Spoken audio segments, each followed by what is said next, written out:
But if you just rely on hope, you hinder faith. Now, hope looks for something way off, but faith claims it right now. See? Faith says, God said so, and it's mine. That's settled. See? I don't care if I'm still crippled, I'm still blind, if I'm still sick, that don't have nothing to do with it. I'll believe it anyhow. It's mine right now. God said so, and that settles it. See? That's faith.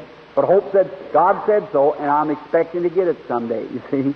I'm expecting someday, and as long as Satan can put you off to another day, that's as good as he wants. That's right. You'll never get it. Just believe it. You got it right now. It's your personal property. Faith is the substance of things hoped for, the evidence of things not seen. Is that right? Faith acts now. It's positive. There's no, oh my, I tell you, sickness and everything else, when faith steps in, it's just like a snowball on a hot stove. It just melts away. Everything goes away from faith, because faith stands up and takes over rule. When faith speaks, everybody else keeps still. That's right.